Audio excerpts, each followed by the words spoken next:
ในวันเมื่อไหร่พอถึงมาทำคืนวันทุนสิบเป็นทำคืนลื่นสุดเตียนเฮาดีไรอย่างต่างเข้าสู่นิพพาน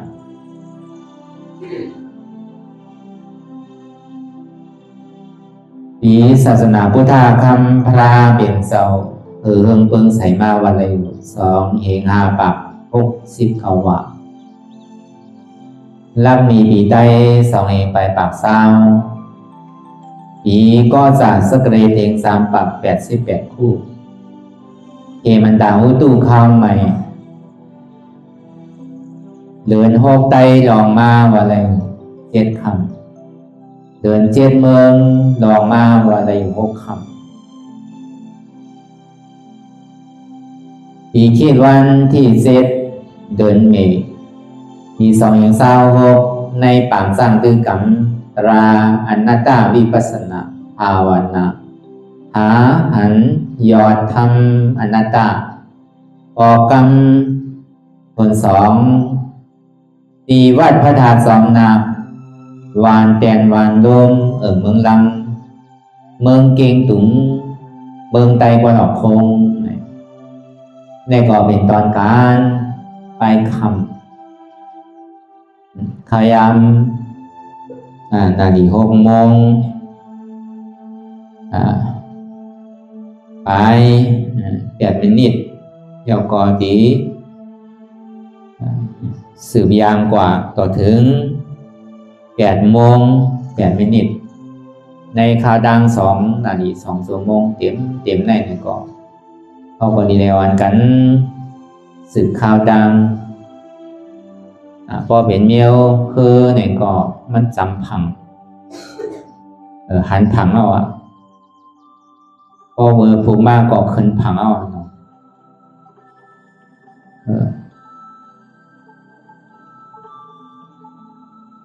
ก็วันนั้นในแหล่1 ปี 1 ปอกเฮาไหลมาเฮ็ดไหลมาตื้อสร้างตื้อกรรมในก็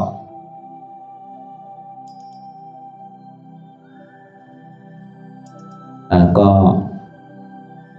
ต่อนั่นเนาะใจของง่ายๆเนี่ยก็จะดีเป็นมาได้เนี่ยก็ถึงมาเตียนเป็นคำขึ้นตีกำเนินสุดเดียวเนี่ยก็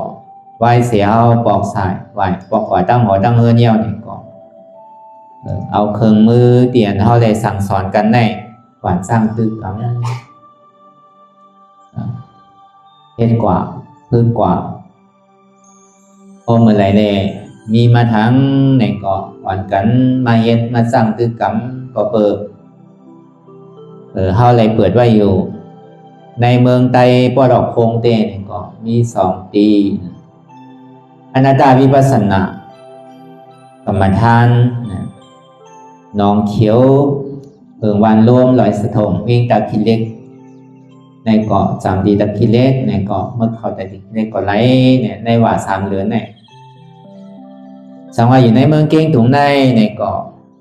สั่งถูกมาเนี่ยก็ในว่ามาเนี่ยก็มองเป็นอยู่หนังเก่าเนาะก่อนอยู่เจียงตุงในขี้ข้านก่อนตะคิเล็กในแต่เกาะมาเยติในว่าตีพระธาตุ2 นักในก็ได้อยู่เขาก็เกินไว้เอาตั้งเนาะก็เบิ่งบางปอกว่าตะคิเล็กได้กว่ากันอยู่พายกันอยู่ก็การมันข้ามตะคิเล็กนั่นน่ะเนาะมันป่วนกว่าเมษายนิดๆนั่นน่ะตะคิเล็กได้ดีแต่มันจำอยู่พอเบิ่มฮู้ในแด่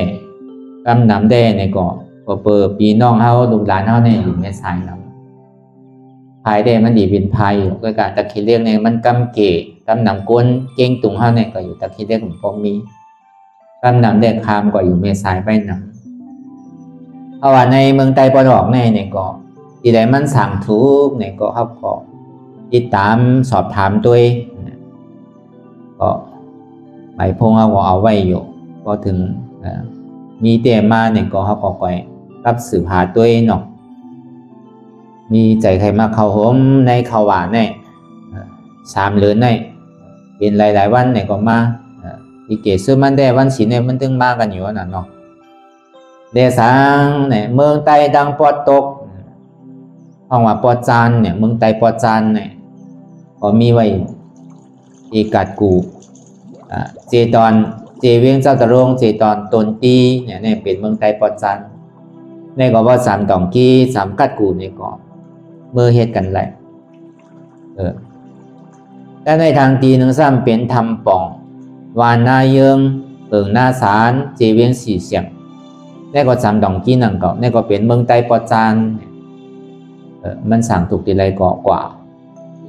มันมีเพมีไพ่อย่างนั่งเก่าตั้งปุ่นมันตึกไกลอยู่เพไพ่ในรอยก่อเนี่ยมันตึกไกลกันอยู่มันมาถึงนั่งเก่าหลวงพ่อเขาถ่อมข่าวว่าเพไพ่เนี่ยมันมีตึกซื้อกันดีสี่เสียงต้นตี้เนี่ยมันถึงในเวียงเลยนั่งเก่าตึกอยู่ไกลอยู่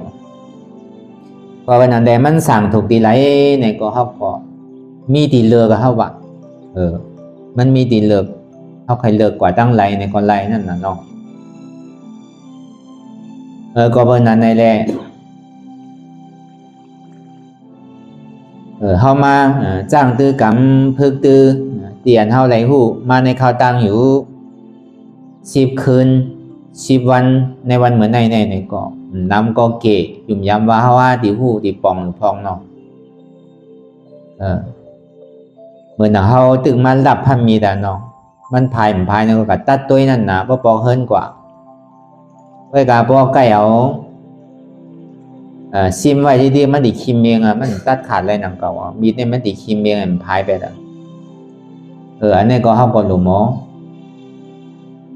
ใจนั่นน่ะเนาะหลุมหมอตัดมันนั่นน่ะก็เพื่อเขามันรับไว้เอารู้กำแหน่งมันดีพายเนี่ยก็ตัดจ้ามตัวนั่นน่ะเนาะก็เอาเป็นเครื่องมือแหละการใส่ตื้อกำกว่าพวกก็เลยได้ถ่อมเอาซิมตะลาว่ายังก็ถ่อมตัวแหละเฮ็ดจอมก็ได้อยู่นั่นก็เบอร์อันนางภาวนาในก็เฮาย่ำไปมีข้าวยามเฮ็ดเพราะว่าในว่ามาได้ดีเฮ็ดไว้นั่นก็อันนางภาวนา1 ชั่วโมงเลยสัง2 ชั่วโมงเลยสัง3 ชั่วโมงเลยสังจนไหนก็เฮาดีเฮ็ดไว้บางก็เป็นไรอันเฮาเป็นลูกเป็นหลานเป็นไร2 ชั่วโมงเหมือนเฮานี่ก็เฮาก็สำคัญอ่อนเขานั่งให้ตัวนึงนานดีตัวนั่นก็มีอยู่เฮาดีเฮ็ดไว้อยู่พอเพิ่นเมื่อเฮ็ดป่นมาหลายปีก็มันนำไปเตรียมทนมันสิไหลเมซ้อมพองหมังเสื้อหมังเมียวต่างวันต่างมื้อมันเหมือนกันน่ะเนาะเพราะว่าเก้งตุงในก็เฮาก็ซ้ำดีไหลเอาลอกลายหนังมันบ่ดีเข้าภายเมืองหนังปอปีน้องเขินเขาบ่ดีไหลเข้าใส่ในก็เฮาก็ดีไหลหลายวันหลายมื้อมันเหมือนกันน่ะเนาะเพราะอยู่แต่คิดเล็กก็เป็นเมียวนึงอยู่เก้งตุงก็เป็นเมียวนึงนั่นน่ะก็กว่าต่อมกี้แลกว่าสีเสียงในก็ซ้ำเป็นทั้งเมียวนึงอยู่หลายแหละมันก็ใจข้าวยามมันได้เปลี่ยนจอมกูปีนั่นน่ะมันไหลเมซอมได้ที่ถึงพอแคมแหลมแหละคือมันบ่สั่งถูกนั่นน่ะลองไว้พระราในสังรอหลุมคันธาเปิ้นนั่นในสังกันตัวอริยานั่นในสังเนี่ยเอาก็เลยเมซอมที่หนังมันพอดีเป็นความยินแง่มันพอดีถ่อมลียินเนี่ยพอถ่อมเนี่ยก็บ่มีเจตนาศรัทธาเกิดขึ้นกำเหลียวนั่นเนี่ยก็เป็นคอนง่ายนั่นก็บอกแต่พอเอาความแต่ว่าได้เก่าในนั่นเนาะเมื่อเฮาเฮ็ดตอนตั้งสุดเนี่ยพอมาถ่อมด้วยอาเก่านี่มันดีถ่อมนู่นในเนี่ยคันธาเปิงเก่าในดูปันพระอเนี่ยเก่าเนี่ยมันอับเหมือนหนังกำเลืองไว้พอมาถ่อมด้วยในปรอกคงนี่เป็นกำเลืองเพราะว่าปวดตกนั้นเป็นความดีว่านั้นเพราะเป็นเก่าเนี่ยไว้พระเนี่ยก็เหมือนกันดังเก่าเมื่อเฮาเฮ็ดตอนตั้งสุดแต่ในกัดกูแต่ก็ผู้ทางดีผู้ท่าเจ้านั่นผู้เจมีเกาคาไวคาออกเกามันซ้ำเรื่องเป็นอะไรเอามาเป็นเฮาไวคาออกอันเฮาเนี่ยเหมือนเฮาพร้อมกันไวนั่นน่ะเนาะเหมือนคันดาฮาเปิงที่ก็ต่อไปตินเนี่ยหลู่ต้านปันพลาเกาหลู่ต้านปันพลาเนี่ยมันซ้ำเป็นกำเรื่องเนี่ยเฮาก็มาปิ่นเป็นเฮาแปดที่ไหนอะไรมันติไรเกไข่จอมติ๊กเหมือนความขืนเฮาในก็เฮาติไรเกไข่หนังเก่าพอเปิ่นมันลาดความมันลอยดีเดี๋ยวเฮาสิได้มาล้อเล่กันตีอันเปิ้นเฮ็ดไว้อ่อนตั้งผู้มีปิ่งหยาตั้งหูตั้งหมอเปิ้นได้เฮ็ดไว้นี่ก็นั่นแหละมันดีกว่าซ่อมกันไหลนี่แหละเฮาก็สิได้ถ้าใจโซใจเลยเฮ็ดออกมานั่นจักกะเฮาเขาแหละอยู่เฮือนก็บ่เหมือนอยู่วัดแหละไล่ฟังไล่ถอนไม่ได้ไล่จ้างตื้อกำเหมือนหนังเฮาหาที่ไล่มาเฮ็ดกันอยู่พ้องยามอยู่เนี่ย ก็ที่ได้คัดใจก็เบอร์กวนนั้นหมอเฮ็ดเต้ๆนันนาซ้ำมีภัยแล้วก็มันซ้ำเป็นตามตัวที่เจ้าฉาเป็นก้นเฮ็ดที่เต้มันหลมีก้นหางแฮนไว้ก่อนนึงก็เบอร์ภัยก็ย่ำไปหมอเฮ็ดเต้ๆนันนาเตอเนี่ยก็เบอร์อยู่ในเมืองใต้บ่ดอกนั่นเนี่ยดิกเขินก็โหลหมอดิกใต้ก็โหลหมอดิกไทยก็โหลหมอดิกมานก็โหลหมอน่ะมันก็โหลได้ใส่ลายผายลายป้ายเช่นไหนเนี่ยอยู่ลายแหละเพราะมันเก่งลองคอมพิวเตอร์มันเก่งลองอันโซเชียลเนี่ยมันเฮ็ดหยาบไว้ก็เบอร์นั้นแหละข้าวยำมันบ่มีกระเหือแต่หิมเมาน่ะข้าวยำก็เหมือนเฮาตึกอัดเมมโมรี่ปันตะกาเขานั่นน่ะพอไพ่มาเนี่ยก็ห้ามสั่งอัดพอเปิดโน้ตบุ๊กเนี่ยมันมีไพ่น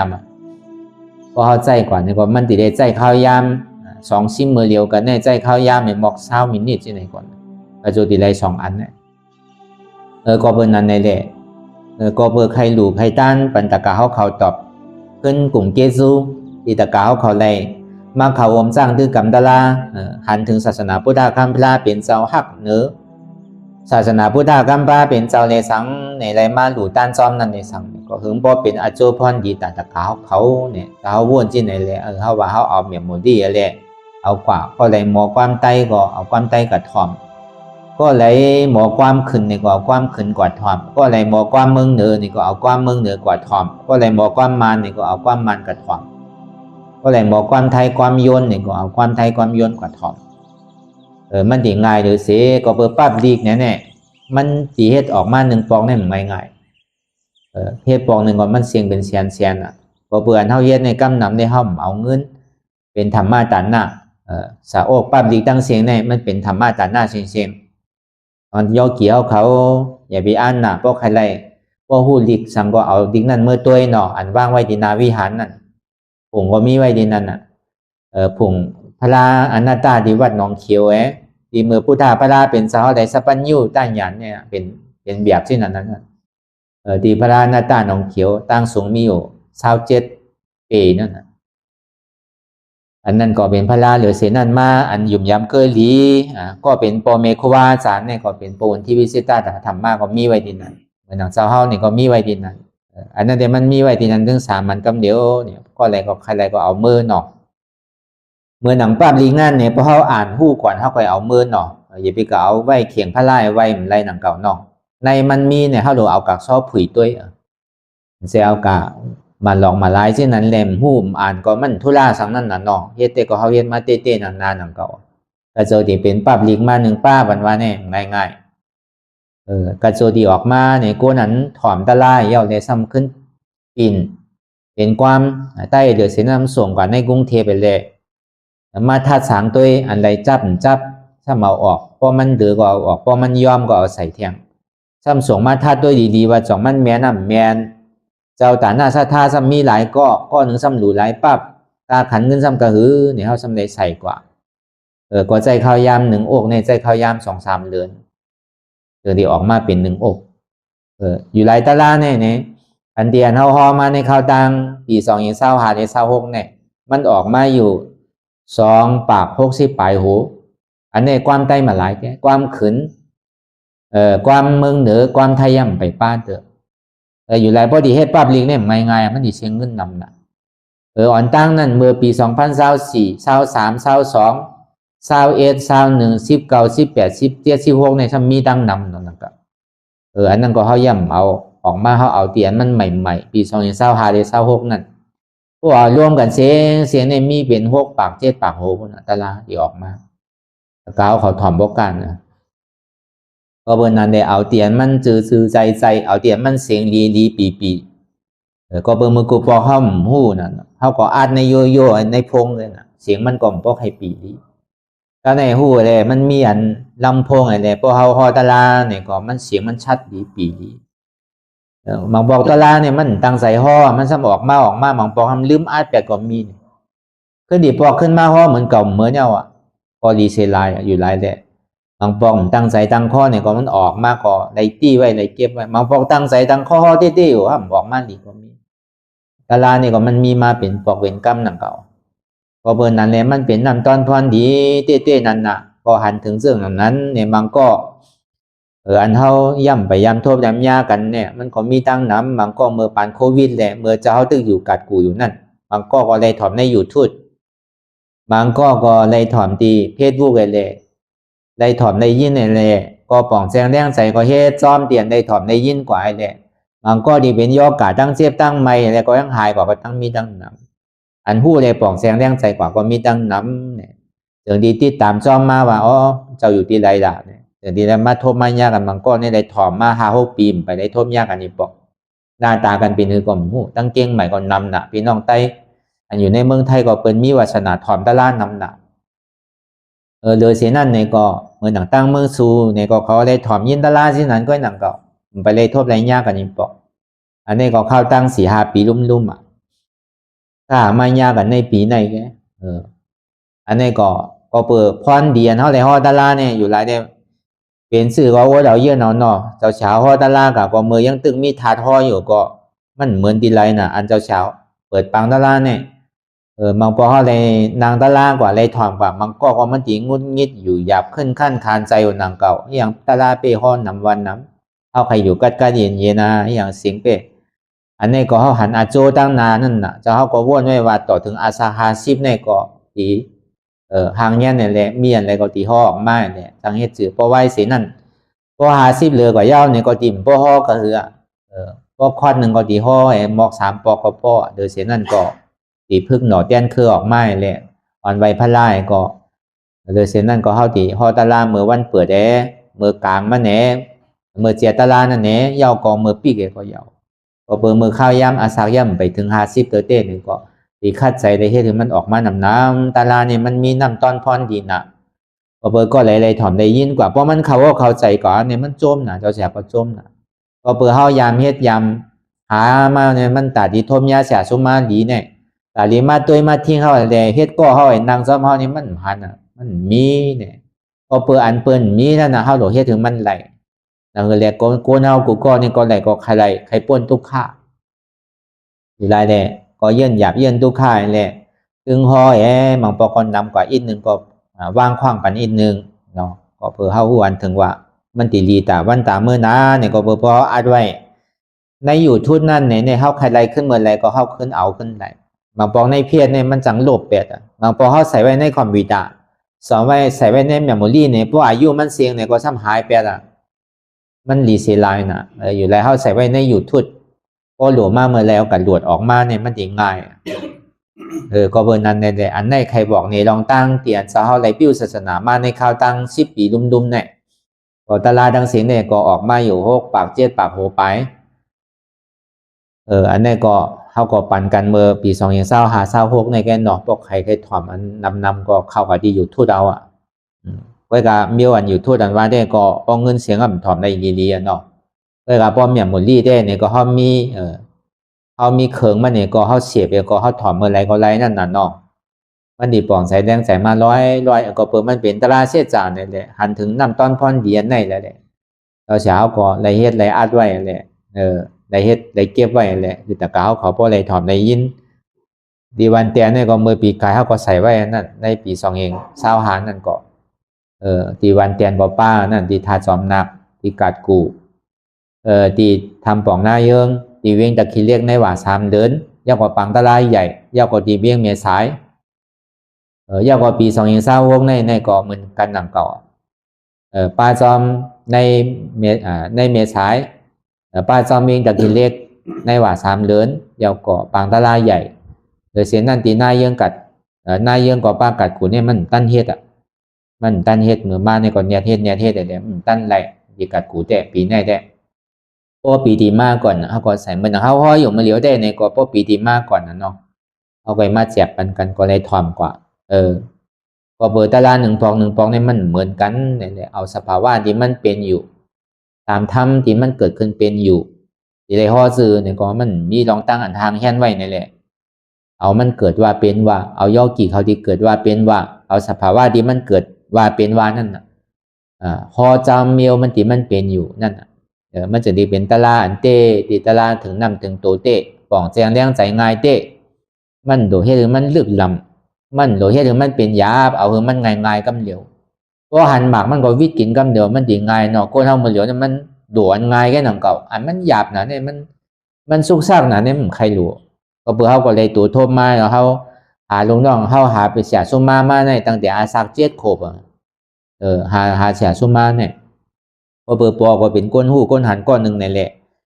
เมื่อตึกเป็นลูกอ่อนอยู่ก็มีใจอยู่หนังเก่ามีใจใครเฮ็ดจ้างตื้อกำตะลาให้ออกเถินออกปากไว้กับซ้ำกูผีก็ดีก็ออกเถินเนี่ยพวกมีก้อซ้ำไรเนี่ยพวกกับถามปอเนี่ยในปอเนี่ยพวกใครออกใครไรนี่ป่านแน่เดสางพวกใครเป็นพระล้านเดสางเนี่ยเป็นพระล้านที่ห้อมฮัดลานหนังเก่าเนาะกัมกูปอเขาท่าก่อนอ่อนสมัครใครเป็นพระล้านเนี่ยกัมกูปอเขาลานหนังเก่าปอเนี่ยพวกใครในนี่ป่านในดีเลยเฮ็ดชื่อค่าเนี่ยดีเลยเฮ็ดชื่อเนี่ยมันง่ายๆไอ้เนี่ยว่าดีเลยมีปรามี30เนี่ย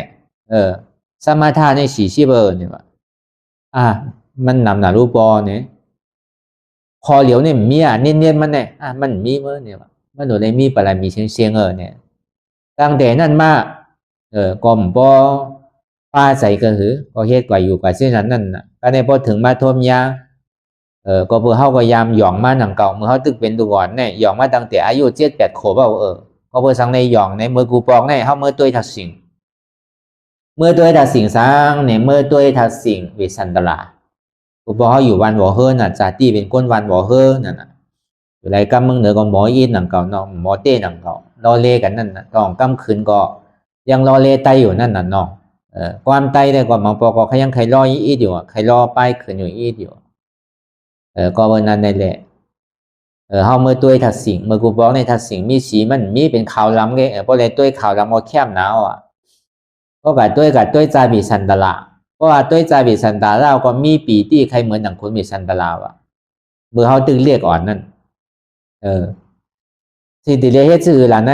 ใครเป็นอยู่หนังเก่าว่าในมีใจปีที่น่ะเนาะเฮาก็ฮัดลานในภัยหนังเก่าพอดีเหมือนหนังคนมีสันตละนี่เฮาใครเป็นอันไหนใครเป็นพระลาใครเป็นอาลองอันไหนเนี่ยที่ได้เฮ็ดถือเนี่ยพอไหลเงินมาอีเอสเนี่ยเอากะหลู่ต้านบรรพลาติวิหารวัดบ่อเฮิรนั่นพอกะหลู่เงินเนี่ยก็สุดต้องคือขาได้เป็นพระลาให้กำขาเนี่ยกวนมันก่อมฮู้สังนั่นเนาะพอดีกะถามพอห้ำกูโปท่าบ่ลานังเก่ากะถามพอสมาธิได้เฮ็ดแถมทางแสงปรมีนำมันง่ายๆนั่นน่ะเพราะว่าอารมณ์มันหยาบน่ะรู้ป้นนำแต่พอมันตะลาหลีแต่ก็มันหลงมีคอเหลียวก็เยอะเนี่ยว่นที่ไหนก็เนี่ยก็เพื่อเฮ็ดที่จังเฮ็ดสื่อเขาเฮ็ดเหมือนหนังคุณมีสันตลานหนังเก่าก็การมันขึ้นหนังเก่าเนาะของเฮาเป็นคุณเอาค่ำโลเป็นลูกอ่อนแค่ไหนก็เพิ่นมาขอมาย้อนเป็นก้นย้อนเนี่ยเป็นก้นหนองการไปในเพิ่นมาย้อนเนาะก้นตูดก้นสังเนี่ยเขามาย้อนกูวันน่ะก้นขอก้นย้อนเนี่ยพอมาย้อนย่ามือปัวเฮาหันเมเฮาหันเนี่ยเอาเข้าเต็มก๊อกเมียปัวเมเฮาเขาได้ก็เขาก็ปันเต็มก๊อกหนังเก่าเนาะก็ปันอีออดนั่นน่ะก็ว่ามันใกล้มาน่ะเพราะปันเต็มก๊อกเนี่ยเอาในซ้ำเฮ็ดที่นั้นเอาตัวใส่ตัวกาป้อมหันปอหันแมวก็ว่าในตึกข้าวสารเนี่ยก็เอาใส่ก๊อกเต็มเพราะมี2 ก๊อกเอาใส่ก๊อก2 ก๊อกเต็มลักหลู่ที่นั้นนะก็ลักหลู่ยาวในสุดต้องวันนาทาปลายมาในคาได้เป็นพระราชกรรมเนี่ยตั้งหย่องเขาเนี่ยก็ได้พอเป็นอันมายาวเนี่ยไหวเสียนันมาเตียนาออตอเฮิรนเนี่ยนาออตอเฮิรนเอาอะไรลูกกว่ายาวเนี่ยก็ซ้ำขึ้นกว่าอยู่ในเมืองไทยก็อยู่กว่าในเมืองไทยยาวเนี่ยก็ไหวเสียนั้นมากกว่าเลยมาทบยาปบุญที่เนี่ยเพราะว่ามายาทบปนที่มือเขียงวันตั้งเขาตีแต่ตั้งนาหอโตเฮิรนได้เนี่ยก็เพราะอายุถึงมาเมื่อเศร้า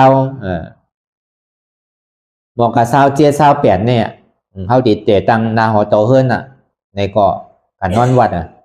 อายุก็น้อยเลยเปิ้นในวัดผาแตกเนี่ยก้นเนี่ยนำก้นกันนอนวัดก็เบอร์ผาแตกในก้นไตเขาก้นดื้อเมืองยางก่อนนำพี่น้องขืนก่อนนำพี่น้องขืนเมืองล่างก็อยู่เมื่อผาแตกก่อนนำพี่น้องขืนวันโปกใช่ไหมก็อยู่ที่ผาแตกในนำพี่น้องไตเนี่ยพอมีที่นั่นแต่เป็นพี่น้องไตยางใช่ไหนได้นำเขาก็อยู่ที่นั่นพี่น้องไตยองใช่ไหนได้ก็อยู่ที่ผาแตกก็เบอร์ผาแตกเนี่ยมันเป็นวัดขืนมันเอาข้าวกาโดยรองประเพณีกูกูลองเนี่ยเอาจอมไผ่เมืองตั้งขืนเฮาเนี่ยย้อนเบอร์นั้นแหละก้นขืนก่อนน้ำก้นอันหยุ่มยำในอันนี้ก็มันนำเขาก็เลยเมื่ออยู่ที่นั่นเพราะเมื่ออยู่ที่นั่นแล้วเนี่ยก็กันนอนว่าเรากับพึ่งนอนว่าเราหมายอันนั้นเนาะมีเขาเฮ็ดสลานั่นเนาะเขาก็เฮ็ดเหมือนก้นเท้าเขาก็เฮ็ดก็ก้นเท้าก็ก้นหนุ่มเต็มเฮ็ด พอเป็นนั้นมาแล้วเนี่ยก็ปีหนึ่งได้นอนในว่านอนตีผ่าแตกนั่นน่ะมาพื้นมาวนตัวเปิ้นโอนเปิ้นหม้อเนี่ยก็เขาก็สนใจก็ถึงขิงเขานั่งก็เขาหล่นนั่งนั่นน่ะมูดีป่องดีเปียวมันสังกล้วยกาหู้ซื่อเนี่ยมันเป็นกลุ่มเกจูปอกนานใส่ต้านหนังเก่าก็เบอร์สังเนี่ยมือข้าวย้ำนั่นปอกนานใส่ต้านเนี่ยมันปันแผ่นตลาเจ้าสุขคำมาก็เป็นกลุ่มเกจูอันหนึ่งหนังเก่าก็ปันมาอย่างนี้เข้ามาถอมมายินก็เลยมาถอมมายินปันมาดีปอก็หนังเก่าเขาก็เลยมาถอมมายินตลานี่เข้มหมดรู้ในเอากลมใกล้เลยยินเนี่ยพอมาถอมเนี่ยพอมานางตลาเอาอันนั้นอ่ะเอาเสียงเจ้าสุขคำนั่นอ่ะได้ถอมพอถอมกว่าถอมมาเนี่ยก็เฮ็ดซ้อมมันนั่นนางซ้อมมันนั่นอ่ะอันไรเป็นลูกก็มู่อันนี้ชาทุกข้าเป็นเนื้อก็มู่เว้ยก็ถอมไม่ได้นางกว่าที่นั้นไงพอบอกว่าอยากเป็นลูกเนี่ยเนาะอยากตีไหลลูกตีไหลเขาก็มู่ก็เบอร์กำนำตลาเจ้าสุขคำเนี่ยมันดีว่าโดยลองพูดทูในธรรมะปาตาไปนำนั่นเนาะตลาสอนตัวสอนใจตลาวิปัสสนาเนี่ยเขาผมบอกใครได้ยินก็คือได้ก็เขาเลยมาเดลเลยมาแจกไอ้เนี่ยมันก็เป็นกลุ่มเกจูก็เพื่อเขามีประธานเสียดกันนะเขาจึงดีเลยไม่ยากกันขึ้นนั่นแหละก็มีประธานเสียดกันได้มาหนังเก่าก็เพื่อมีประธานเสียดกันเลยเขาก็เลยมีลองตั้งกลุ่มเกจูที่นั่นเลยเมื่อปีอ่อนตั้งเนี่ยก็อยู่พาแตกก็ได้มีอยู่พาแตกเนี่ยเมื่ออยู่เฮิร์นก็หนาถอมเนาะเพราะกับว่าที่เขาก็มันถอมหนังเก่าก้ามกับคัดเบิ้ลเนาะเบิ้ลเฮ็ดเมียวหรือเขากับการได้เฮ็ดเมียวนั่นเนี่ยเขาซ้ำเปิ้นเฮ็ดเมียวเขาซ้ำกับวางเมียวเปิ้นดีว่าเขาหย่องป้อมจับตีจับตังมันก็ใจว่าเฮ็ดตังดีในป้อมจับตีจับตังมันก็ซ้ำตีเป็นขี้ซบขี้ปากเปิ้นว่าเมียวเปิ้นเฮ็ดเมียวเขาซ้ำกับเฮ็ดเมียวก็ไรนังเก่านะเขาก็อยู่วัดอยู่ว่าก็อันนี้คือเขาปองเนาะตามปอกะเขาก็เฮือนยาวนี้กว่าวัดห้อมกว่าวัดยาวห้อมเข้าวัดยาวก็อย่าไปเฮ็ดเพราะเขายังตีเฮ็ดก็กวนอยู่แต่ก็เลยเหมือนกวนเนาะกำบันดีฮีดีเซดีนี่เขาไรนังเก่าเฮ็ดตีไรตีนะพอเฮ็ดตีเฮือนเฮาเนี่ยใครเฮ็ดซื่อก็เฮ็ดดอกมีไผมาว่าเฮาไว้ก็พอเฮากว่าซ่อมวัดซ่อมมาเปิ้นเฮ็ดเมียวแล้วก็เฮากะได้เฮ็ดเมียวนั่นเฮาก็คัดเปิ้นแหละแต่ในพออยู่ได้ปีนึงแล้วมันสุกซักน่ะรู้ในก้นก่อนดำอันมาเฮ็ดตลาดนี่มันมีรู้ในกำนั้นนี่มาอุกกันก็รู้ในเขากล้าเขาขายว่าอ่อนตั้งก็เลยเป็นโต๊ะโคก็เลยเฮ็ดเป็นบ่กล้าวัวกล้าไก่ว่าเฮ็ดไทยเฮ็ดสวนว่าปีนี้มื้อเฮ็ดสวนแค่มันแค่มื้อเฮ็ดในไรขายดีอิ่มดีเมื่อเขาก็อุบกันเรื่องไหนไงบางก้อนเนี่ยตกหมากกับตกกาดตกมาเนี่ยตั้งจุ่มหนึ่งเป็นโบอุบกันนั่นน่ะมันก็เนี่ยตกไว้มันปกคามกับเป็นสีหาฮอวันนอมันโดดเจียวเย่าน่ะมันโดดเนี่ยอุบเปิ้ลน่ะเขากันนั่นว่าจอมหมูจอมผงใกล้เป็นสิ่งนั้นเขาเซมันเต็มใจนั่งเก่าเขาบอกมันหันเตี้ยอันนี้ก็ลองหนึ่งก็ในพ่อบีดีมากเนี่ยก็ดีกว่าที่ทำเอาเนี่ยเป็นทำผาเฮอดีคือว่าปอวุ้นซุ่มใกล้กันอยู่ที่นั่นใกล้กว่าจ้างดื้อกำตลาดินนั้นเมื่อมันเจ้าไปกว่าที่เมืองพงเนี่ยมันเจ้ากว่าที่นั่นนตั้งเจ้าก็เลยทบที่มันเจ้าที่นั่นเลยพูดซักครัวปองมาตั้งแต่นั่นมีลองสังจือเนี่ยก็ใกล้ในจอยเดือดจอยแถมกันมากก็บนนั้นแล้วเขาก็อยู่ดีทำหาเฮยก็จ้างดื้อกำตลาหูดีปองมันนะก็เย็นๆสินะอันนี้จ้าเป็นสังคมปองทุกข้าเป็นสังคมปองอันนั้นตาขึ้นให้ขึ้นไกลหึงปองกันว่าพุทโธเป็นสังฆที่เป็นสังกรมปองพอมันเจียมมาเนี่ยมันจังพุทโธธรรมโมสังมันก็เยื่อนดิบเยื่อนแดงอะไรหึงป่วนกว่ากำไหลกำนั่นแย่มีพุทโธธรรมโมสังหายหมดพุทโธธรรมโมเนี่ยก็เบิ่มมูดีปองก็เบิ่มมีแสสุมาจี้ในสินตังในเด็กลามสีลามหายให้เราติ๊กกันเนาะก็ได้พอเป็นนั้นมาเนี่ยพอนางกว่าเย้าในสึงตัวของมูดีปองดีเปียวสังเฮ็ดกว่าเฮ็ดมาได้มันมีปองหนึ่งภายสร้างแจนอีปอใกล้ซ้อนน่ะมาอาอุที่เป็นช่างมูทั้งก่อนอันที่เป็นสังกัไปหูแต่มาอาอุนั่นอีปอใกล้ซ้อนเตี้ยวจมคมเนี่ยแต่ว่าสังมาอาอุก็ไรเนี่ยพอเป็นนั้นมายาวเนี่ยพอเตี้ยวกว่าเตี้ยวมาเนี่ยเหมือนหนังเตี้ยวในแผ่นดินที่ทำนั่นนะเตี้ยวที่หิมทัดที่ครัวปอเฮ็ดไว้นั่นเตี้ยวกว่าเตี้ยวมาเอาที่ยังเป็นที่ไหนล่ะในซ้ำเหมือนหนังเหยียบยินไว้ล่ะเนี่ยผู้ที่ปองมันเป็นสังกอก็ในพอมันหนังตาลาพอกลางขึ้นก็เหมือนหนังกลางวันพอหนังหนากว่าเนี่ยพอมันหายเจ็บกว่าเย้าเนี่ยก็แรงกว่าเชียงพอแรงกว่าเชียงเขาก็เป็นสังกอมผู้กลางคำก็เหมือนกลางคืนนั้นรับตาก็เหมือนมึนตาอดีเป็นสังคมผู้ก็เบอร์ห้องมีเสียสมาก็ในส่วนที่มีเจ้ามอนเหลาเนี่ยเป็นลูกน้องตาเป้ปวุนต่างก็มันก็มาว่าลองตั้งอนัตตาเขาก็มปองพอมาว่าเจ้าบุตรที่สอนเขาก็มปองอนัตตาเป็นเหือก็มปอง ก็ในบ่เป็นนั้นมาอยากก็อยู่ในทำปี2ปี3ปีก็ถอมได้ละเจ้าสุขคำเนี่ยมันมีคือเขาก็ถอมบ่จอดบ่เจี๊ยก็เนี่ยมันก็ในซ้ำเฮ็ดกว่าเฮ็ดมาซ้ำไรเจ้าเมาหลวงมานั่นก็อันนี้เจ้าเมาหลวงก็เป็นอาปีเป็นลุงนานปันหน้าก็หัวนั่นก็เจ้าเมาหลวงก็ใจก็เจ้าโมกกันหลานหน้าก็หัวอันนี้ก็มาถอมในเขี้ยมไหนให้แก้มเหลือในรุ่นไหนอันนี้มันถึงร้อนถึงแกนดีรุ่นไหนก็ในบ่ถอมกับถอมมาเนี่ยก็ซ้ำมันไปใจเถอะเนี่ยซ้ำเดี๋ยวนี้มาถอมเจ้าเสียมึงงอก็ถอมเจ้าเสียมึงงอถอมกับถอมมาในให้เขี้ยมไหนเนี่ยถ้าในเฮ็ดกว่าเฮ็ดมากก็มันมีปื้นฐานดีไว้เย้าในแหละอยู่ที่เฮิร์นเนี่ยก็เข้าใกล้เอาตะลามาถอมอยู่ตั้งไรก็เข้าใส่เมียเนี่ยก็ตึงอีเมเขาตึงอีปอเขาใช่ไหมพวกเขาก็อยู่ดีไรเนี่ยก็เขาก็ใส่เมียเอากับว่างไว้ปันเขาถอมเฮ็ดกว่าเฮ็ดมากก็ตึงอีเมตึงอีปอก็อ่อนกันไม่เฮ็ดตะลานั่นอันนี้เขาลองอาโจเตียนเขาตะลานว่าเต็มดีเต็มมีหนังเก่าเพื่อการมันดีถึงดีถึงตั้งถึงสุดถึงปักถึงเปิงในแต่ก็เป็นทางรองหนึ่งเนาะมันก็เป็นพื้นฐานดีเสียงตะลานว่าในอันดีเนี่ยมีเวลามันดีถึงจิกถึงยอดเนี่ยอันนี้ก็เขาก็ซ้ำดีได้เลือกเอาหนังเก่าเขาดีเลยใครถึงเตี้ยใครป้นนี่ปั่นเตี้ยเนี่ยก็เขาก็หลุดซอกหาติ๊กมันเหมือนเขาไต่ขึ้นไหลนั่นน่ะป้อมไปใจก็หลุดไต่ขึ้นติ๊กนั่นน่ะอะไรก็หู้ไว้เนี่ยมันพีดเนี่ยก็ในพอถึงวันหนึ่งมาเนี่ยเขาอยู่ในทำ3 ปีเย้าเนี่ยแหละพอถึงมา3 ปีเย้าเนี่ยก็เลยยินชื่อเสียงก็เปิดเขามันเจ้าในเฮ็ดปังดาราดีเจียงใหม่เนี่ยก็มังปองมีไว้ก็มาว่ามีปังดาราเขาเต็มตั้นเมื่อหนึ่งก็เอาเงินดูเมื่อกาเขาซ้อมพักซ้อม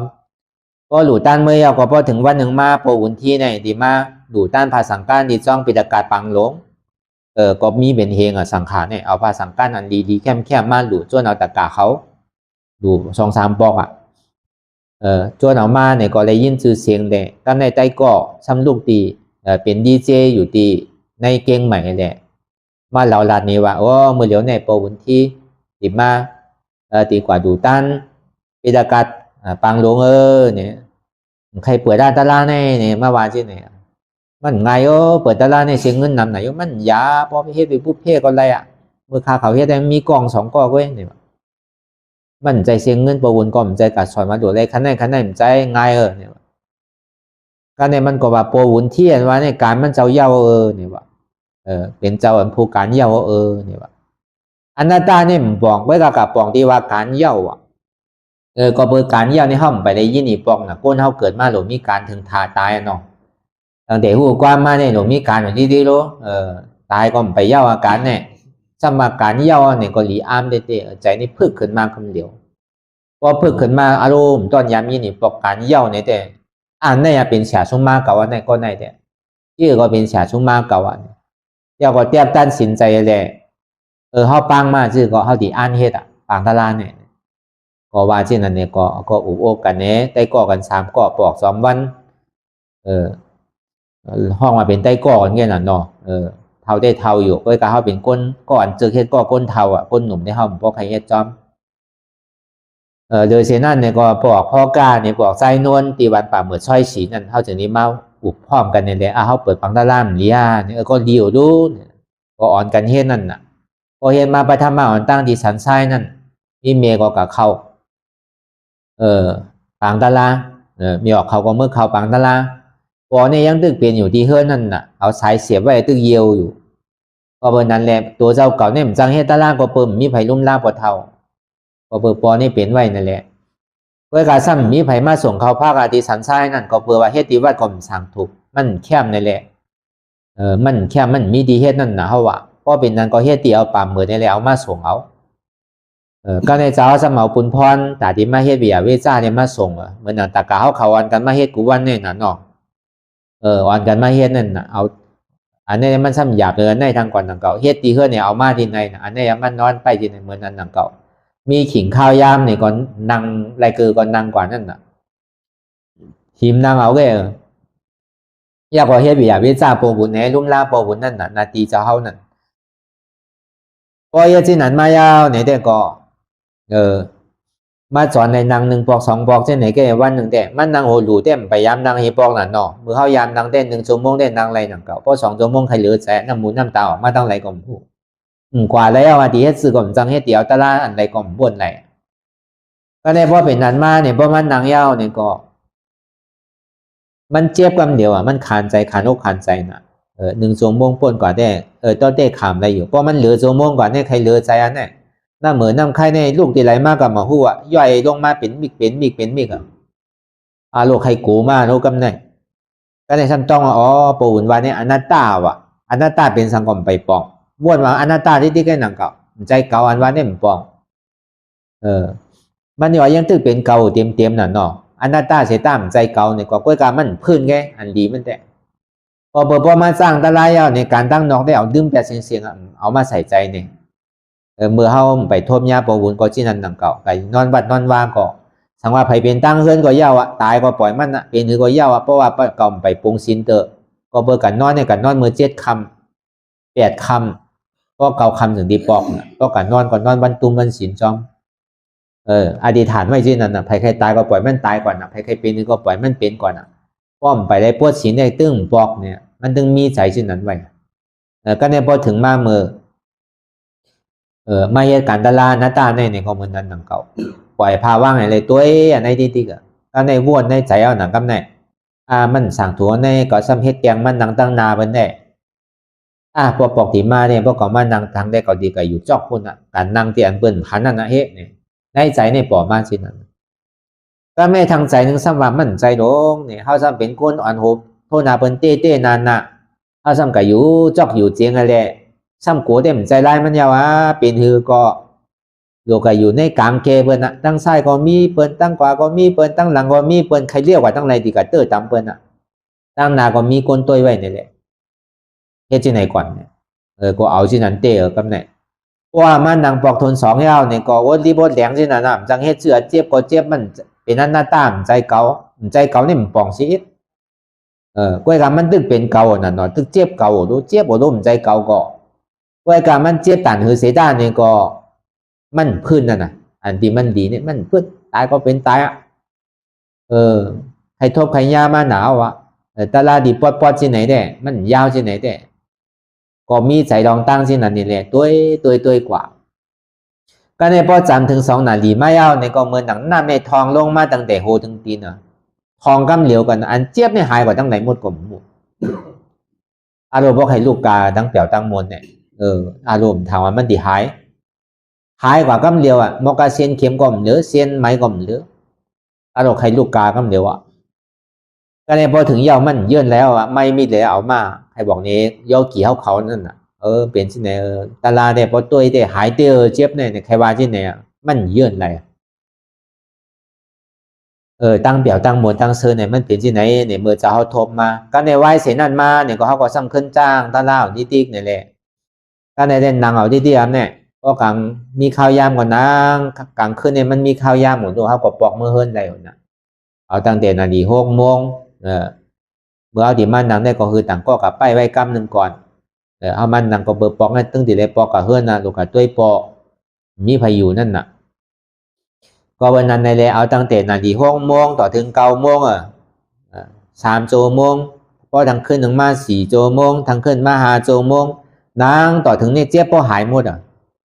มีสังเจี๊ยบเนี่ยหายเชียงย่ำไปหันสังเตอร์ละในเจี๊ยบก็พอหายดีให้ถือเนี่ยก็ตื่นเช้ามากกับทำโปวุ้นอย่างโปวุ้นข้ากันเนี่ยดังเจี๊ยบเนี่ยพอหายอย่างก่อมหันเนี่ยอีนาเมตาข้านกูจ้าใจพงผิวนิสัยที่ทำมีตารางนี่มีหนอผู้มีความลังเลสงสัยเพราะเป็นนั้นได้พอเคลื่อนไหวอย่าไปมาอย่าไปเฮ็ดตารางเนี่ยเขาย่ำหนูเฮียงเนี่ยเขาตึกเป็นเฮ็ดปันเขาโดดกินเว้เนี่ยพอถึงขีดนั่งเขาโดดน้ำใกล้ในย่ำเปลี่ยนอะไรได้เมื่อปอกเคลื่อนเนี่ยเราหนูเฮ็ดตารางเนี่ยเมื่อหนังโปวุ้นเนี่ยหันม้วนแต่อันเขาวนสื่อเฮ็ดสื่อเมื่อหลังปนมันก็ในซ้ำมีเปิงหนึ่งสื่อเนี่ยพอมันหนังเมื่อไหร่น้ำลายเนี่ยหยอดตกตีคือหยอดก็ซ้ำอายเปิดซ้ำอื่นเอาที่เตี้ยก็ในเจี๊ยบก็โหลดตัวน้ำลายก็โหลดตัวอันในเป็นสนาเปิงหนึ่งก็เบอร์พ่อกับถามได้ก็มันซ้ำว่าเจ้าเนี่ยหมอใจหลวงเนี่ยเป็นฉลารู้เนี่ยก็เบอร์เป่ากระถานน้ำในมีอาเปียนั่นเนี่ยว่ามีบัวตยาเนี่ยว่าก็เบอร์เป็นฉลารู้เนี่ยว่าอันนี้ก็เปิงหนึ่งก็ ก็ในสองมาในดิเลหรือก็ซ้ำมีลองตั้งคำใจไว้ว่าตอนในยามสุดต้องเป็นพระราลงในดิเฮถือเนี่ยหรือย้อนเบอร์ว่าสุดต้องเป็นพระราเนี่ยมันโทบโยตาลาเนี่ยอันนี้ก็เปิงหนึ่งก็ในสามมาก่อนนำไล่ก็เปิงหนึ่งอันถังพี่เจ้าก็ว่าตัวเจ้าก่อนในยามเป็นสละยามเฮ็ดหมอปิดต่างมาเนี่ยแหละมันดีโยเนี่ยแหละมันไรตาลายโยเนี่ยมันมีสามคอไว้หนึ่งหมอปิดต่างสองในสุดต้องเป็นพระราสามก็เปิงนำไล่สามอันเป็นเปียชนะลงก็ในบอกว่าอันมาจอมปบุญเท่าเมข่าวเขานั่นจึงนี้ถามว่าเขาก็ถามปบุญเนี่ยซ้ำถามเมข่าวเมข่าวก็ว่าพระรามีสู่เหลียวไงมันมีหลายสู่เนี่ยว่าพระราเนี่ยมันมีสู่เหลียวไงเนี่ยว่าอันนี้หมอนั่นก็มันเสียงช้างเหมือนหนังอังกุลิมาเนี่ยมันก็เอาก้นตายเป็นกือมันยังเป็นยาหันตายอยู่อันนี้หมอถ้าเอากับภัยตายล่ะเอาภัยตายมีภัยตายมือมีเนี่ยมันเปียงเนี่ยว่าอย่าไปกะนำลายนั่นเนี่ยก็เอาผ้าเจ็ดมาปั่นคอไว้เลยถึงย่อยจังกับไปทั้งเนี่ยว่าเอากระซากก็เย่าน่ะเพราะมันเปลี่ยนมากเนี่ยว่าอีกกับไม่ใจช้ำเนี่ยก็เป็นนั้นมาแล้วก็ผู้ว่าน่ะไล่แกมันเนี่ยก็มันนั่งตะไลก่อนตีเต้ผู้ยิ่งอันว่าเต้นี่ป่านอันว่าเนี่ยผู้ยิ่งเมื่อไรใจรู้เนี่ยก็โกนเขาเนี่ยโกนใจเนี่ยหมันหน้ามันใหญ่อันเมฆขาวมาจอมเนี่ยปวุ้นเนี่ยเขาได้อ่อนหัวเป็นวัยอยู่เมี่ยวเมฆขาวซ้ำหนดอยู่ตั้งนานน่ะน้องเขาซ้ำวัยอยู่วัยพระราวัยเขาเจ้าอยู่ตัวได้วัยอยู่ในใจเขาวัยเขาว่าเป็นคนใจดังก่อแต่วัยมียิ่งไหนมีอยู่ในใจเนี่ยดีเต้เนี่ยนี่ป่านนั้นว่าเนี่ยมีผู้ยิ่งผู้ใจรู้เก่าเนี่ยมีหมันหน้าโน่นเนี่ยไหวแต่ว่าในโลกโลกาหลงดังหมดตั้งเสียงผู้ยิ่งเนี่ยเหมือนเมียเก่าก้อนหนึ่งอ่ะก็เนี่ยเก่านางตาลาเนี่ยก็เก่าดีปิ่นไผ่มันอ่ะเมื่อกูปอกในยิ่งใส่ใจกว่าเนี่ยนะเนาะพอคนใจเนี่ยดีแล้วคาตังใส่เนี่ยถึงที่ห้องคนใจเนี่ยนะผู้ยิ่งที่เราใส่ต่างกว่าเนี่ยช้างเนี่ยพอใส่ต่างกว่าเนี่ยมันใจเป็นผู้ใจเป็นผู้ยิ่งไงเนี่ยอันนี้ความถังเขายิ่งใส่ใจกว่าเป็นวันนั้นก็วันนั้นเนี่ยเขาขึ้นปิ่นมาเอาใส่มาต่างกว่าไหวใจว่าผู้ยิ่งตั้งเสียงเนี่ยเหมือนหนังเมียเขาก่อนหนึ่งก็ในประมาณหนังยาวเนี่ยก็พาเจ็ดเอาวันคอไว้ยีเดียครับเนี่ยใครตกปล่อยตกใส่ยีเดียน้ำลายเนี่ยก็ในก่อนเท่ายามสุดต้องเป็นพระราเนี่ยก็ถอนแปดดำเก่าเป็นเอาพระราแต่ก็ใครเป็นเอาพระราก็ดีถอนแปดเอาก็สุดต้องใครเป็นทั้งเอาพระราเนี่ยสามันเนี่ยเจ็บแบบก็ในประมาณหนังตาลาบอกฮามินนี่เนี่ยฮัดกำเดียวตาลาเนี่ยฮัดขึ้นเนี่ยมันจังหนึ่งจังตกใครหนึ่งชื่อก่อมจังหนึ่งใครให้ชื่อก่อมออกมันฮัดปานทางไกลมันตาลาเนี่ยก็ในเพราะเป็นนั้นมายาวในกว่าอันเสียบอันไม่อันแก้เนี่ยมันจังลาดันพอลาตะกาเขาซ้ำดีโกนเนาะห้อมวาวเพราะเคยถอนยี่สิบวันเมื่อถอนตัวในอยู่ทั่วเท้าเต็มรันน้ำอันในปฐมมาอันตัวเจ้าในโทบอันตั้งสุดก็เป็นแสบสุ่มมาในเขาได้ถอนแปดอยู่ไรในเขาอย่าไปไขสุดต้องเป็นสังมันเป็นอันตรายแต่ที่ให้ฮับต้าเขาหนังเก่าก็ในพอถอนเนี่ยก็มันเว้าหมดแล้วนะมันมีอย่างมากกิดคลองแล้วนะน้ำลายก็ห้อมหนูอื่นแล้วนะหึงตกลงนี่เดียวเดือดเสียโดดตัวเจี๊ยบอันหนึ่งอันเหลียวกันนะก็ในพอเขาขวายาวเนี่ยลูกเนี่ยปอมาสี่ก็เปิดมือตึกเป็นผัวเมียกันเหมือนไปมีลูกและมีร่างเนี่ยก็เป็นเมียวหนึ่งก็ในพอมีลูกมีร่างมาในอันผัวเมียมันกล่อมหัวใจก็คือเอาอันหักหนาเรือเปิ้ลเนี่ยเป็นลูกนั่นน่ะลูกในหักหนาเรือเปิ้ลน่ะก็ห่างเฮียนไว้หนังเก่าหนังเรียกเขาพอดีอะไรอยู่เขาก็ห่างเฮียนไว้ก็ซื้อตึกไว้สีจันดีหิมสะพานเมียสายนั่นน่ะสะพานหนึ่งที่เมืองเลี้ยงนั่นน่ะก็เอายางกับมหามินิก็ถึงอ่านไว้ว่าดิบันเขาก็จันเนี่ยนั่นก็อ่านไว้6 ล้านเนี่ยเขาซ้ำวางไว้ล้านปลายนั่นน่ะก็มีรองตั้งไม่ใส่นั่นอันหนึ่งก็เลยพอหนังตาลากว่าที่เดียวเนี่ยมันดีตายเด้อมาโหดใส่เนี่ยดีพุทธเด้อหนังตาลาเนี่ยมันเจ็บเนี่ยมันจังลานมันมากูเสื้อกูลองมันพันสังหารกัดเจ็บพันกัดตุกขาอันเดียวก็เนี่ยพอมันมายาวเนี่ยแต่ก็ทำดีเลยก็เนี่ยพอถึงเมื่อดีตายมายาวมันมาถามก็มันเดียวเมื่อดีตายเอานะเนี่ยลูกเมื่อเนี่ยดีให้ถือหลักเมื่อดีตายเต้เอาไหนเนี่ยว่าเมื่อหนังดีตายเต้มาว่นด้วยดีๆว่ากับมาเฮตลาเนี่ยทำดีตายเนี่ยก็พิรู้เนี่ยดูก่อนเนี่ยชื่อก็ยาวเนี่ยกันมันเกิดมายาวเนี่ยแหละเติกห้อมลุ่มล่าอะไรก็มีอยู่ปู่นายก็มีอยู่โดยเสียว่ามีไผ่ลุ่มล่าอะไรล่าเนี่ยก็เขามีขามือขาดีมือดีเขาที่ก็ย้อนกินมันไรกว่าอึบกะเอาก็ไก่ย้อนกับคอมันก็ดิ่มอึบกาเนี่ยไว้ใจถึงกันนั่นนะแทบตัดสินใจถึงนั้น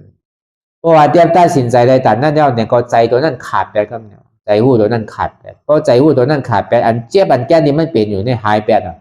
เพราะอันเจ็บแก่หายไปแล้วก็อันใจที่มันเลี่ยงออกมาหัวใจนี่กึดแปดครับเนี่ยพอกึดแปดแล้วก็เป่าเบาเย็นมวนโจมเซอร์นอนหลับอนาตาสุดยอดทำก่อไหลใครก่อหายตายก่อดอดยอดก่อสุดคุดหาโหกูอ่ำมีเขียมจาบลาบอ่ำโลโคอ่ำหอมล้อมนี่ปั่นยานใส่แรงที่ปู่บุญเขาเขียนไว้เป็นที่นั้นกำเดียวพอเป็นนั้นมาเดี๋ยวมันเว้าตัวเว้าใจหมดอ่ะอันย่อกาที่ตัวเจ้าเก่าเป็นใครเป็นนาวก็หายกะเสียงอ่ะ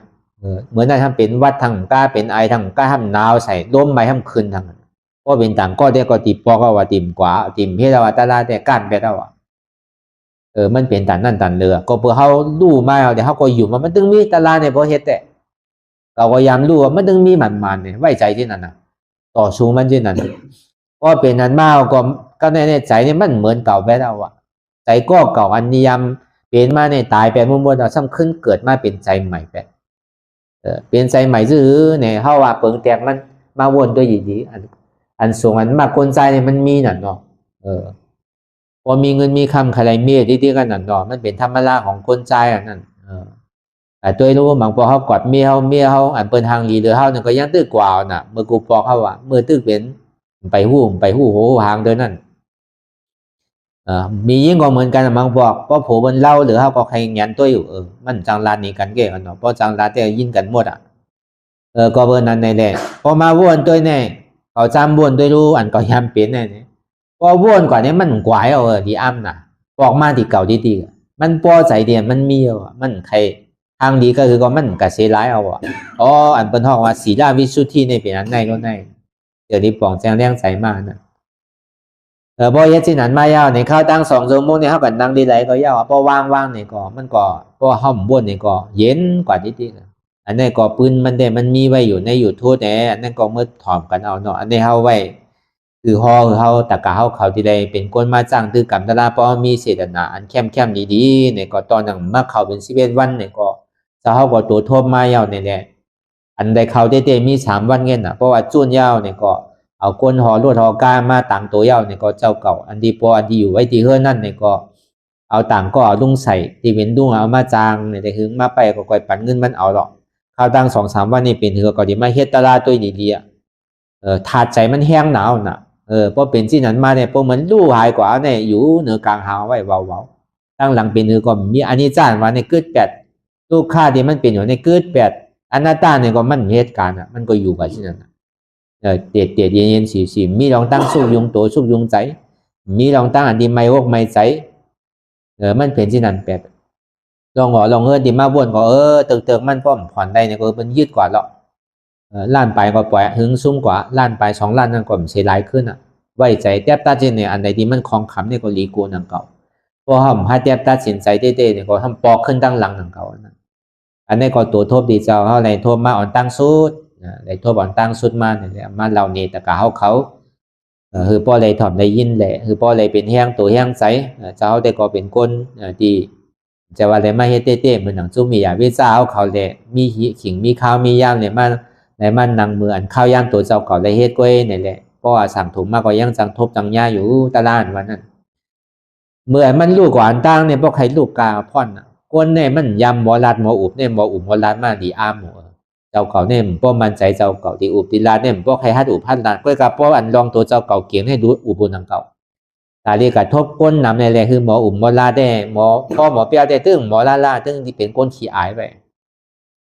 ก็ได้พอถึง2 มาเย้าในซื้อเนี่ยเพราะว่ามันดูตัวนั่นกว่าชามตัวมันดูกำเดียวกันใจหู้นั้นดูเป็นของใจ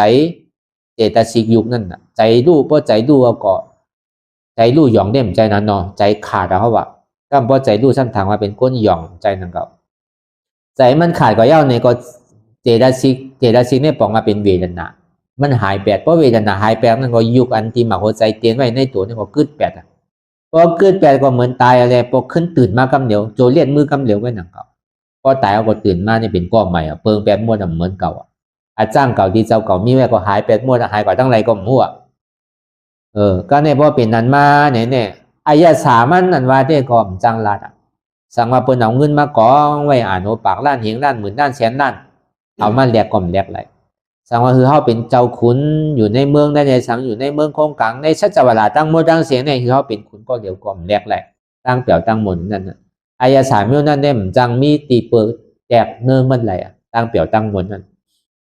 มันเป็นเช่นนั้นเนี่ยถึงดีปอกมาเฮือนยาวเนี่ยแต่ก็ในโลกก็ทำในญาติก็เบิกกองเขาเลยถ่ายไว้เขาซ้ำลืมล็อกใต้เนี่ยเขาซ้ำหายนั่นราคาก็เฮา70,000ก็ซ้ำในชายก็ในสองมาเนี่ยก็พอเนี่ยอยู่ซ้ำต้องปองเป็นไซปองนั่นแหละซ้ำกับหายงหงหยาบอกเป็นว่าเต็มไรเอาวะเท่าก็เท่าเอาวะดีเลยโทษไซวะป้อมโทษไซแดไรเนี่ยก็เพื่อห้อมจังวาเนี่ยมันอันดอทเนี่ยมันเก๋ว่ะอันดอทเนี่ยมันหนาเนี่ยว่าเปอร์เซ็นต์มันบ่มีแบบบ่ผ่านเนี่ยซ้ำเท่าเยาในแหละป้อมโทษไซเนี่ยแต่ก็ไรป้อมมีเงินเนี่ยไรก็เปอร์ปอเนี่ยมันย่ำไปเลยเฮ็ดว่าจังเดียเท่าว่าเปิดเฮ็ดปันเป็นสังสาวน์เนี่ยครับเชียงคือก็เยาอะเฮ็ดปันเนาะเนี่ยขามโทษไซปันไซป่องกันบ้านนั่นห้องเข่าป่องกันบ้านเนี่ยง่ายๆโน่นเนาะห้องเข่าป่องกันบ้านนั่นเท่าเนี่ยก็เป็นนั้นก็เอากว่าตีห้องยาอย่างตีเกี้ยงไฮ้เพราะกว่าเชียงไฮ้กว่าตัวอะไรกว่านั่นก็เปิ้นก็ว่าก็อะไรก็เป็นว่ามันร้อนนั่นน่ะเราก็เอาตะลายากับเนี่ยเพราะมันเจ็บมากน่ะต้องก็เอาตะลายามันเหมือนเฮาใกล้วานั่นน่ะอย่างเจ็บปอต้องเจ็บต้องมีอยู่ว่าเป็นต้องเฮาว่าปอมใจเจ็บเป็นทุกขาเป็นทุกขาจอกมันเป็นของเฮาเป็นของเฮาปาลีสัมวาสังดาอนัตตาเนี่ยมันก็ตึงลัดปีพองเนาะเอาอันนี้ยาเปิ้นแต่ว่าคืออยู่มอกเลือนจังที่กว่าอะไรอันนี้อยู่ป่นไอ้5 วันก็ได้ปอกอันนี้ก็ซ้ำเป็นดีอามเดตะลาเนี่ยก็ซ้ำดีเลยไว้ใจยาวๆนะนุ่มลาก้นเท้าเนี่ยก็เบิ่มบอกมันนะซ้ำดีเลยเพื่อดีเลยคือก้นเท้าเนี่ยยางกว่ายางมากก็เปิดย่อการนี่เป็นกูเมียวเส้นเลือดก็ตีบดีแพทย์ก็เป็นโค้งเข่าก็ป่องย่อการนี่มันมีน้ำหนักเนี่ยซ้ำเป็นใส่ลงทางก็ในบอกกับผ่ากำเนี่ยก็ใส่บนเอาจันขึ้นนะโล่งอันใจใส่ตอก็มีมันซ้ำหลีกำเดียวนั่นก็เป็นนันปองมาเฮินก็เลยมาลุ่มละก็ในไหวเสนั่นมาในลูกหวานซ้ำเป็นย่อกาเป็นใครเป็นใครเอาก็ไม่อยากที่ในชื่อก็หายเนี่ยก็ในตึงปอก2 วันเนี่ยก็อ่อนกันเอาก้าไม้เนี่ยมาต่างกว่าที่เมชายก็ในบอกกับอยู่ที่ปุ่นเนี่ยก็ซ้ำหายไปไหลชื่อไหลลองก็ในไหวมาเดินอันเฮินอันผ่อนก็ผ่อนได้เอาก็การดีคือเป็นเอากว่ามันปันได้ก็เอาเป็นยืดก็ปล่อยมันยืดกว่าอันนี้รอการทำในญาติญาตินะเพื่อกับพอมาตัวใส่ลึกๆเนี่ยตึ้มเสียไรครับตึ้มตุ้มเตอร์สังตึ้มมีลองตั้งขี่ใจมองใจซ้ำมันถึงเป็นชื่อก็มันติเป็นพอมาวนตัวเจ็บเวทนาเตียนใจวนในสังเตียนมันเจ็บขึ้นอยู่ที่ตัวที่ใส่นั่นในสังในข้าวตั้ง6 เดือนเนี่ยพอวนก็หายกว่าที่เดียมันมีส่วนเท่าไร2 ชั่วโมงมาเนี่ยก็พอนั่งถึง2 ชั่วโมงเนี่ยก็พอเขาขึ้นวนเนี่ยก็เย็น8ที่เนี่ยอันเจ็บอันแสบเนี่ยก็มันมี8มันดีเลยเหตุทางนั้นในถึงดีโตตอนเนี่ยนั่งตะลาขึ้นทางยามนั่ง2 ชั่วโมงก็นั่ง3 ชั่วโมงทึกอยู่ที่เฮือนอยู่ที่ก็ในตัวเตียนเจ้าเสียเขาเลยโทษมาเมื่อตึกเป็นก้นเฮินเนาะเขาเนี่ยเป็นก้นเขาเลี้ยนั่นน่ะก็เพื่อเขามีเต้เป็นเต้นี่ก็เขาว่าอุปสรรคปัญหาว่าเนี่ยมันง่ายๆของเขาเนี่ยอันเขาเป็นก้นหอก้นเฮินเขามีลูกมีรังมีผัวมีเมียได้เนี่ยก็แต่ว่ามันตัดเต้หนังเก่าเขาติดได้ตัดลึกๆน่ะถึงดีกำเนิดส่วนมาได้ก็อะไรพี่ดันในถุงเนี่ยก็เขาโดดเตียบตัดคือไรนั่นน่ะมันจึงดีฮอตมันจึงดีป้นลองตั้งทุกค่าไรก็เบอร์นั้นในตลาในก็คือป้ออะไรฝังไว้ในหมักโหใจเฮาคือป้ออะไรเป็นแห้งหวานแห้งตัวแห้งใจเฮากว่าต้องว่ามันโดยใจขิงขาข้าวย่ำดังเก่าเพราะว่าเป้ใจเฮ็ดไรเต้เนี่ยก็มันตึงเกิดขึ้นกำเดียวเนี่ยว่าวางตั้งนอกไรวางอัตตาตั้งนอกไรอัตตาตั้งในเนี่ยเขาโดดเป้ตัวเป้ใจโดดฮัดแค่มันตายเต้มันตายเต้กูเขาเนี่ยมันกูตายน่ะเพราะนางตลาที่ไหนตีตายไปได้เยอะมันตายอัตตามันตีตายเพราะอัตตาตายก็3 สากัดเย็นเอาอันนี้ตีอันตั้งสุดเด็ดจะเขาเลยทบเลยยามมาอันเขาเลยหย่องเลยว่ามากกว่านำเนาะพอเพื่อห้องเมือกมาอันตั้งนั่นน่ะมันจะดีเลียเพราะห้องเมือกก็มันดีนั่นน่ะเพราะเมือกซ้ำหูเมือกในขั้นเมือกว่ะเมือกยังหูเมือกก็ยังดีนั่นน่ะเนาะตัวเจ้าเก่าเมือกซื้อก็หูมานั่นน่ะก็เบื่อเขายำเมือกมาเนี่ยแหละเขาก็ป้นอันตั้งเมือกเขานั่นน่ะมันก็เปลี่ยนตัวเปลี่ยนใจใหม่ก้นเก่านั่นตายไปเดียวนี่แหละเดี๋ยวนี้ปอกขึ้นมาเป็นก้นใหม่คัดใจเหตุการณ์ตลาต่อถึงป้อในเข้ามาทำในการศาสนาพระเป็นเจ้าพอดีว่ากว่านี้มันยาวน่ะท สอนพระเป็นเจ้าเนี่ยเขาก็จามด้วยมาหลายก็หลายปอกเขาเนี่ยก็เป็นอันเป็นหนังอันดีว่นไหวกูเจอกูลองนี่แหละมันเป็นอันเรียนแคมเตยานอะไรก็มจังยาอะไรในโลกาลงเนี่ยเดอเสียตะล่าเนี่ยแคมเรียบเดอเปิ้นอ่ะอันนี้เขาปึงอิงตัวเจ้าเก่ากาเนี่ยเขาซ้ำหมอจอยก้นยิ้มหอมที่เป็นปอเป็นเมเป็นบีเป็นน้องเขาเนี่ยก็พอเอามาพึ่งเย้าเนี่ยก็เขาก็หลวมหมอตะล่าเนี่ยจอยเขาบอกไว้ว่างตัวว่างใส่เขาก็ดีกว่าง่ายๆนั่นน่ะเนาะเพราะเพิ่นมันอยู่แล้วก็หึงประกาศอะไรง่ายๆนั่นน่ะอันนี้ก็มีตั้งน้ำที่จะเขาไหลพอไปเขาก็ติ่มลาดน้ำอ่ะก็เพิ่นนั้นหนังเรียนมันพอดีเป็นน้ำตอนพรดีในคำขึ้นวันสุดท้ายเนี่ยก็เขาก็เอาพื้นอิดอ่อนอีนึงมาเราใครในบ้านเนี่ยก็เบอร์เจ้าเก่าเนี่ยยองมาเย้าเนี่ยแหละก็เบอร์ทางใหญ่เจ้าเก่าย่องมาชุดต้องเป็นพระราลุ่มๆนี่แหละเพราะอะไรจุนแปดนั่นน่ะเนาะก็เลยพอดีชุดต้องเป็นพระราก็จุนเนี่ยเพราะใครตะล่าเนาะเป็นพระราเนี่ยง่ายๆว่ะมันใจเกิดเมืองเฮาอ่ะพระราเนี่ยเพราะเป็นก้นเจ้าบารมีเนี่ยก็เกิดไม่อินทิยาเชียงว่ะเมืองเฮาป้าว่ะเมืองใต้เนี่ยมันมีว่ะพระราเนี่ยที่ได้มีเมืองอินทิยาเชียงว่ะที่กุนจุมพูตีเปที่อยู่ในเมืองกะลาเนี่ยว่ะอันที่เป็นก้นอาสานีเนี่ยเกิดที่นั่นเอาว่ะในเจ้าอนันตาธรรมพระราเป็นเจ้ารู้มาอาสานีก็เกิดที่ในจ้างอาสานีก็เกิดที่ในโวสุมพาราชก็เกิดที่ในก้วยกับก้นอาสานีทำเกิดที่ไรค่าพระเป็นเจ้าก็เกิดที่ในหนังเก่าเนี่ยว่ะซ้ำเป็นภัยก็ละเป็นเก่าในนาเนี่ยว่ะเจ้าอนันตาก็ลาลีถามเนาะซ้ำไปพูดว่าเป็นพระเป็นเจ้าเนี่ยเป็นอาสานีว่ะเก่าเนี่ยเป็นพระราเนี่ยเก่าเนี่ยเป็นเจ้าบารมีเนี่ยว่ะอาสาเนียนว่านี่เป็นเก่าในคำเดียวอ่ะว่านี่เจ้าอนันตาเช่นนั้นวะนะก็เบอร์นั้นเนี่ยคนเขาเนี่ยมันใกล้หยองหาอันเมียดอันทอดอันเมียดดิ้งๆนั่นเนาะพระราปอใหม่น้ำหนารู้พระราปอใหม่ในเมืองใต้เขาในป้อเฮทางหยองใครเปิ่นดื้อหลังลาดำเขาตะลาซ้ำเป็นพยาปอใหม่ว่ะพ่ออ่ำใจเสร็จจ่าซ้ำเป็นเสียจิกจอมว่ะพ่อเปิ่นไรมากโผตัวเก่าซ้ำอ่ำหันตาจันจุงตามหมอดกอดข้อกันตกลูกยาวว่ะเอาไก่ยาพระราปอใหม่ที่นั่นน่ะเนาะพอเฮ็ดทางโยโย่เนี่ยเปิ้นบ่ยุ่มน่ะมันโดยเฮ็ดทางทุซานี่เนื้อเพิ่นจะดียุ่มนั่นน่ะพระราไตเฮาเนี่ยเป็นสินั้นว่ะจังว่าไตมีน้ำที่ไหลก็พระราไตปอที่นั่นว่ะมันเคยเป็นเช่นนั้นเนาะก้อยกะเฮาก็ปล่อยมันในแลเนาะนั่นก็ได้มาปองในเฮาหย่องหานแบบนี้กูปอกว่าจอดกว่าเจโลเนาะเพิ่นอยู่ห้วยในก็กว่าอยู่ห้องในก็กว่าอยู่วันใดเมืองใดก็บ่แอวกันกว่านั่นเนาะเวลาการเสียที่มันอยู่ในตัวในใจเขามีอยู่เขาสัมหาน่ะเนาะเขาสัมกะหารเมียดหรือติ๊กเปิ้นเต็มเมียดเขาซุ่มเนาะการลดกาก้าวทางมังปอกกะอยู่หยาบอยู่ผืดกะเป็นศพเป็นกรรมกะท่ากะลากะป้องกะหิมโคมังปอกกะเหี่ยวกะเดี๋ยวในโคของเงินคำบ่หายลดพอปิ่นกาบ่ปิ่นย้อนมโนกะหารทอดทำเมียดว่านั่นที่อันเจียอยู่ในหมากโหใจเขาในเฮาหู้น่ะเนาะมันเจียอยู่ที่ไหนเนี่ยก็ในบ่ฮู้ยาวเนี่ยก็คือหารเจียในตัวในใจอย่าไปกับยองหานแมดคือก็เปิ่นปันเท่าไรเปิ่นจอยเท่าไรมีเท่าไรโดดเฮ็ดใดนั่นมีไผที่มาจอยเท่าไรเนี่ยเขาก็ติ่มป่นในตั้งเท่าตั้งตายแมดเกิดก็ตายเอาหนังเก่าเจ้าแมดเมืองใต้ก็ตายนำนู้เมื่อปันโควิดเนี่ยเจ้าแมดเขาก็ตายนำหนังเก่าแมดก็เดิมแมดหนังเก่าพอถึงกินกับข้าวยามมาเนี่ยก็อีโควิดไห้มั่วดันนอหนุ่มก็กว่าเท่าก็กว่าแมดก็กว่า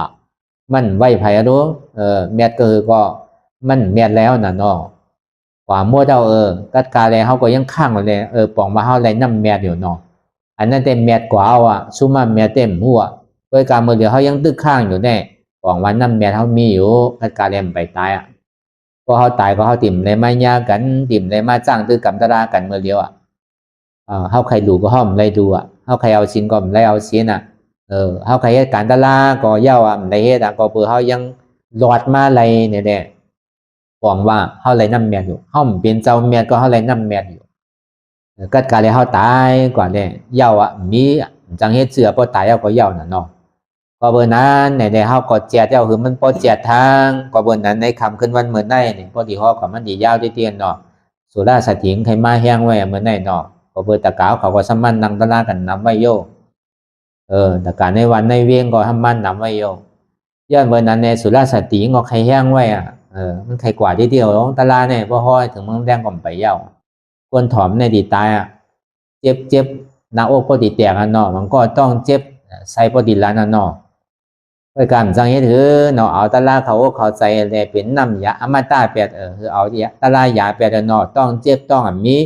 เจ็บในหำใจเก่าอนัตตาเฮ็ดสิไหนกรรมก่อนเนี่ยเอาตะลายากรรมก่อนนะอันตะกาเขาอันได้ยินข่าวว่าต้องเจ็บนั่นก็เอาตะลายาด้วยได้ดาราไปว่ากันทั้งกรรมเนาะมันก็จำขึ้นสุดท้ายแดงมันบ่ดีถึงกูเย้าเนี่ยเลยอย่าเป็นเนี่ยเวียนดงน้ำอ่ะเนาะมีอย่างก็ต้วยๆอะไรยากันร้อยๆแหละเอาตะลายาตั้งก่อนเอาเข้าใจตะลาก่อนเนาะก็เบอร์นั้นในคำขึ้นวันเหมือนในก็เบอร์ตะลาห้อมไปเย้าเตอก็เบอร์เขาเลยฮอมาหน้าตาราคาสูงนั่นเนี่ยมันมาตอนกำดึงสุดเย้าเนี่ยเขาก็ซ้ำขึ้นดินลบไปก็เบอร์เขาเลยจิ้มตัวเกิดมันเย้าเนาะซ้ำในกินกินกินร้อนมันเย้าเนี่ยเลยกำในเขาตีล่างหวานก็กินเย้าก็เขาล่างหวานเขาตีงบหวานนะกำในก็เบอร์นั้นแหละเมื่อพระเป็นเสาเฮาฮอตระปันเจ้าว่ากี่หาเสาเตียนในเฮ็ดทางไว้ตั้งนาวิหารปันเจ้าว่ากี่หาเสานั้นอ่อนตั้งสุดะพุทธาพระเป็นเสาเฮากับปวดเขาเนี่ยกระชอดเขาเนี่ยต่อถึงเมื่อเลือนแปดมวลภายใต้เลือนเก่ามวลภายเมืองนั่นเนี่ยก็ฮอธรรมะเสดสายเย้านี่แหละคุณบีคุณสางเขาเนี่ยมาพอเต็มเก่าเสียงอ่านหัวอสังเขมันว่าคุณสางในไรตะลากว่าก็เปิดได้ถอนธรรมะเสดสางเนี่ยเดี๋ยวสางเย้าก่อขุนผีเขาวันอยู่ในเมืองผีเนี่ยก็เลยมาถอนตะลาเนี่ยไรตะลากว่าเป็นไรอ่านไรล้านวะไรล้านกงเตมันวะก็เบอร์สางเนี่ยซ้ำมีหยันไพ่พายเดือผีสางในพวกเลยถอมกั้มคนไรกั้มเหนียวตะลาเนี่ย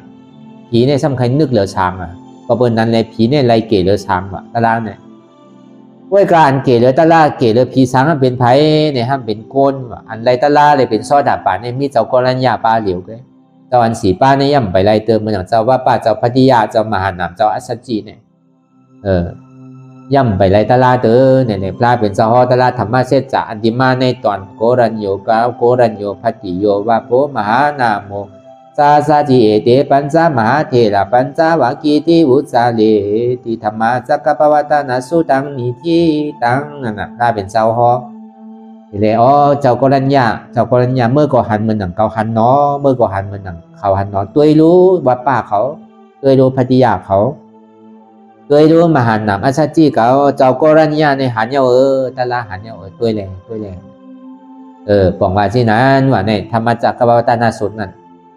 อีเขาวันเลยมาถอมตะลายินตะลาเนี่ยก็เลยเป็นซอดาปันวินาริยาผู้โกได้ตะลาทุตะเมียกว่าห้างไผ่ห้างมันว่าเมื่อเหลือนแปดม้วนไตเหลือนเก่า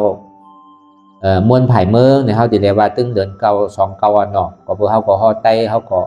ว่าเดินไตพองว่าเดินเมืองพองก็เพื่อเขาอยู่ในเมืองเมืองเชียงตุงเนี่ยก็เขาก็ติเรียกลงลืมอันเขาเป็นเจอพันเนี่ยนะเขาเป็นกวนเนื้อเลือดคืนเนี่ยก็เขาก็ติ่มในลืมคืนหนังเก่าเนาะเขาก็เลยลาดนี้เนี่ยก็เพื่อนั้นในแหละพอถึงมาเมื่อเหลือนลองหนึ่งคำนั่นเนี่ยก็พระเป็นสหนาตาลักษณะสุขเพราะว่านาตาลักษณะสุขเย้าในซึ่งเจ้า